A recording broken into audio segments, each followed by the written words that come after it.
Mirë se erdhe në botën ku askush nuk është i pafajshëm. Sekrete shqiptare, vendi ku rrëfimet më të thella, më të ndaluara dhe më të pathëna të shqiptarëve marrin zë. Na bëni subscribe për histori të ndryshme.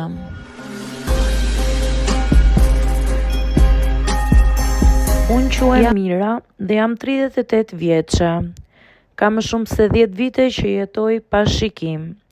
Njerëzit shpesh mendojnë se të jesh i verbër do të thotë jetosh në një errësirë të plotë dhe të mos kuptosh çfarë ndodh rreth teje. Por e vërteta është ndryshe.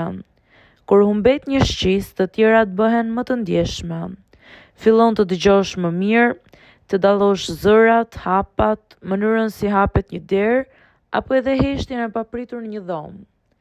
Para se të humbisja shikimin, jeta ime ishte shumë normale. Punoja në një dyqan rrobash në qytet dhe më pëlqente shumë puna me njerëzit. Kisha plane, ëndra dhe një jetë të thjeshtë, por të lumtur.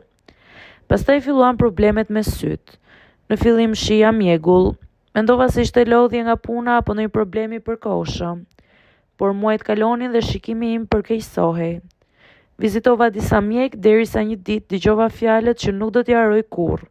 Shikimi yt po humbiste gradualisht dhe nuk kisha më gjasa që të më rikthehej. Ajo periudhë ishte ndoshta periudha më e vështirë e jetës time. Ndihesha e humbur, e frikësuar dhe shumë e pasigurt për të ardhmen.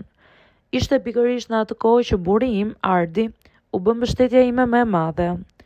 Ne kishim disa vite që ishim të martuar dhe ai nuk u largua nga unë në asnjë moment. Më ndihmoi të mësoja të jetoja përsëri. Më mësoi si të orientohesha në shtëpi, si të përdorja bastunin dhe si të mos kisha frikë të dilja edhe jashtë. Në fillim, çdo hap më dukej i frikshëm.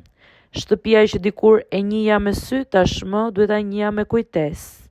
Por, gradualisht fillova të mësohem. Mësova ku ishte çdo mobilje, sa hapa duheshin nga kuzhina në dhomën e gjumit, ku ishte dera e oborrit dhe si të lëvizja pa u përplasur. Ardi ishte gjithmonë pranë meje në ato vite të para. Ai më mbështeste dhe më thoshte shpesh: "Mira, jeta nuk ka mbaruar, thjesht tashmë do të jetë ndryshe." Këto fjalë më jepnin shumë forcë. Me kalimin e kohës, jeta jon filloi të stabilizohej. Unë u bëra më e pavarur brenda shtëpisë. Mund të gatuaja, të pastroja dhe të bëja shumë gjëra vetë. Megjithatë, edhe pse nuk shihja, ndjeja gjithmonë nevojën për praninë e njerëzve përreth. Për këtë arsye nuk më shqetësoi kurrë Ardi, i cili filloi të sillte shokët e tij në shtëpi. Në fillim më pëlqente. Kur ata vinin, shtëpia mbushej me zëra, të qeshura, biseda. Unë përgatisja çaj ose kafe dhe ulesha me ta për pak kohë duke dëgjuar historitë e tyre. Shokët e Ardit ishin zakonisht të sjellshëm me mua. Më përshëndesnin me respekt dhe ndonjëherë më pyesnin si ndihesha. Njëri prej tyre, quhej Ilir, ishte gjithmonë i kujdesshëm. Ai shpesh më thoshte: "Mira, kujdes, tavolina është majtas." Gjestet vogla si këto më bënin të ndihesha mirë. Por me kalimin e muajve fillova të vërej disa gjëra që më dukeshin të çuditshme. Kur njerëzit nuk shohin, ata fillojnë të vënë re detaje që ndoshta të tjerët nuk i vënë re. Fillova të ndjej se ndonjëherë atmosfera në dhomë ndryshonte kur unë hyja brenda. Bisedat ndaleshin për një moment. Pastaj dikush fillonte të fliste përsëri, por me një ton më të kujdesshëm. Në fillim mendova se ishte imagjinata ime, por një mbrëmje ndodhi diçka që më bëri të mendoj më shumë për këtë. Ishte një natë e zakonshme. Ardi kishte sjellë 2 shokë në shtëpi. Ata po bisedonin në sallon, ndërsa unë po përgatisja çaj në kuzhinë. Dëgjova zërat e tyre që u bën më të ulët kur menduan se nuk po i dëgjoja. Njëri prej tyre tha: "A je i sigurt për këtë?" Burri im u përgjigj shumë shkurt dhe nuk arrita të dëgjoja qartë. Pastaj heshtje. Pas disa sekondash filluan të flisnin për tema të tjera, sikur asgjë të mos kishte ndodhur. Por ai fjali më mbeti në mendje për një kohë të gjatë.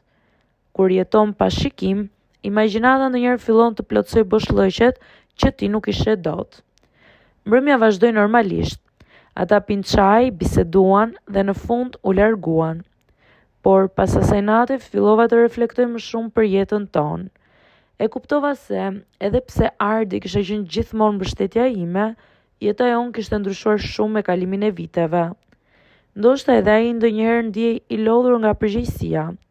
Ndoshta kishte nevojë për shoqërinë e miqve për të harruar për pak kohë vështirësitë e jetës. Një natë, vendosa të flisja hapur me të. I thash me qetësi: Ardi, ndonjëherë ndjej sikur diçka ka ndryshuar mes nesh. Ai heshti për disa sekonda. Pastaj më tha: Mira, jeta jon ka kaluar shumë sprova. Ndonjëherë thjesht kam nevojë të ri me shokët dhe të flas për gjërat e zakonshme. Fjalët e tij nuk ishin të ashpra, ishin të lodhura. Në atë moment kuptova diçka të rëndësishme. Ndonjëherë njerëzit mbajnë brenda tyre shumë gjëra që nuk i thonë me zë të lartë. Edhe pse unë nuk mund të shoh fytyrat e njerëzve përreth meje, mund të ndiej shumë gjëra përmes zërave të tyre. E vërteta është se shikimi nuk është gjithmonë mënyra e vetme për të kuptuar botën. Ndonjëherë mjafton të dëgjosh me kujdes, sepse edhe në heshtje njerëzit tregojnë shumë më tepër nga sa ti mendon.